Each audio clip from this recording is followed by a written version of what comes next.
So now that we've started our new website, I was going through all of my videos and I realized that I do not have a good walkthrough of our cabin since we've made all these changes. So I thought I'd give you a quick walkthrough. And you can see the river is rising. That's why we're here today. We've got to retie it, hook it to the trees because it's going to float. But here is a full walkthrough of our cabin.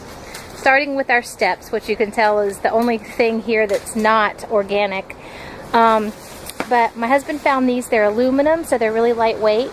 And he's going to, they're just hooked up here for now, but he's going to put a pipe in right here so we can raise them and lower them when we're not here, which is good for, number one, when it floats. We can't really have these things hanging down. And number two, it keeps the spiders and the, well, not spiders, but the snakes. It keeps the snakes from coming into our house as easily, we hope. But anyway, you come up here and you see the canoe off to the side. That's eventually going to be a deck off the side of the house. But here is our whole front deck / living room here. And behind there are two closet doors, which is where our storage is. And we just left it black for now because the doors are very white and very obvious, and I need to strip them and stain them. And then our two doors to the interior rooms. This wood here is temporary because the house began to settle, so we did this. We're eventually going to put cute little triangles in the corners to make it look prettier, but for now this works. But let me show you the kitchen dining room area. And this whole area is screened in because mosquitoes can be a problem. Our little dining room. And you can see we cut off cypress knees and we have them hanging all around in all of the different rooms for our lanterns. And we have 5 of these lanterns that we use for our lighting. This is the temporary kitchen. Our plan this year is to actually build in kitchen cabinets and a little sink and, you know, cabinets up here. But this works for now. We have our food and storage here and things we need to lock up here and our propane stove and that sort of thing. So it works for now. A little trash can. And then that's the back of the closet. We have our little thermometer and barometer and humidity meter here, which is just something fun. And then the view from the front yard.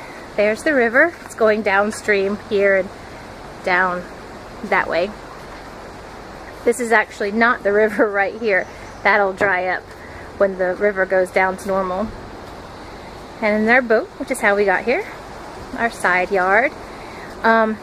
Here is our bedroom. And that started out as a futon bed, but we never actually made it into a couch. So we actually brought a real mattress and put in here. So it makes a nice comfy bed. And we need some cabinets for our clothes, but we're using those for right now. And then this is the bathroom, which again, we still need to put the solid walls in here, which we're going to. We have an RV toilet system, so we have a black water tank underneath the floor. So we can flush into our black water tank and then we can cart that away as needed. And then storage and more storage and the back of that cabinet. And again, this room needs to be, all of this wood needs to be closed in, and this tarp will eventually be wood.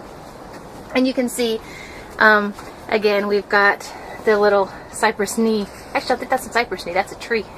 We have these hanging around in different areas so that we can put our lights up when we're here. There's another one right there. And our backyard, which right now is underwater, but well, the back part will be all year long because we have beavers that live there and they build a beaver dam, so they keep this area pretty much underwater. But all right here, that should be dry soon. And our side yard, again, all that should be dry eventually. But, and you can see we did 2 roofs. This right here is a solid roof right here so that we can keep the mosquitoes out of this room. And then our actual roof, which, if you've been following along, it's nothing but a billboard tarp because they're free and they're practically indestructible. That goes up and over the other side, so we have nice crawl space up there, which is a nice little attic area. We were originally going to make that roof a little bit taller and make little bunk beds, well, not bunk beds, but you know, little areas for the kids to sleep. but we never did do that. We might eventually raise this roof a little bit higher and make those into little areas where you can, you know, put beds if the kids ever decide they want to come, and, you know, they're to the age now where we got to start thinking about possible marriage and husbands and whatever in the future. So that's an option to build on, to go up and put, you know, little beds up there. But that's our cabin, what we have so far. And like I said, doors need to be finished out, and the interior walls we need to make with wood. And we're eventually going to get a vinyl tarp made that has a wooden print on the inside, so it looks like wood. We talked about going with wood, we talked about going with metal, but because the house does float, light is important, being, you know, very light. But let's go down and look underneath the house, see if I can get down these stairs without breaking my neck. The house, like I said, it does float. Right now the river is at 7, it goes up to 13 at its highest, so the house, you know, will float. We have these pipes on all 4 corners of the house, and that keeps the house stable so it doesn't go left or right, so it'll just raise right up and lay back down. And then underneath the house we have all of these commercial floats, and they're meant for floating, well, some houses, or more importantly, most people, big huge docks, you know, that sort of thing. So we've got 3 on this side, we have 3 on the other side, and we found out that the house was actually back heavy. So we added barrels, which are just nothing but, you know, plastic storage barrels. One here, one on the other side. Now we've been picking up a couple more floats here and there just to pad it. It's not really necessary now because it's rising and falling just fine, but that keeps it, you know, just in case. You can never have enough flotation devices.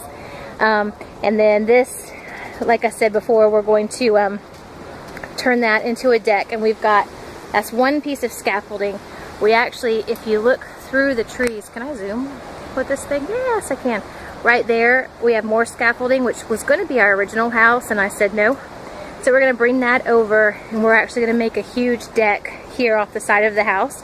And the reason for that is because the house is floating a lot, and when it floats, I get motion sick. So I like having the option of having somewhere I can go off of the house that's stationary. And up until about somewhere between 10 and 11 feet, that will still be out of the water.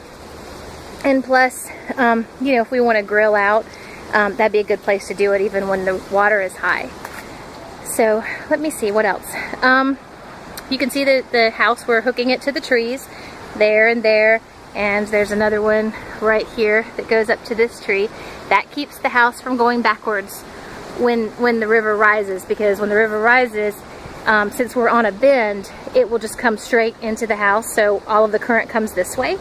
So that keeps the house from going backward. And then the 2 posts, you can see the other pole right there, that keeps the house from going side to side. So we've been really fortunate. It's floated quite a few times, and it's sat back down exactly where we need it to, which is important because we have all these cypress knees everywhere, and you don't want it to come down on top of a cypress knee because it'll poke a hole in the float.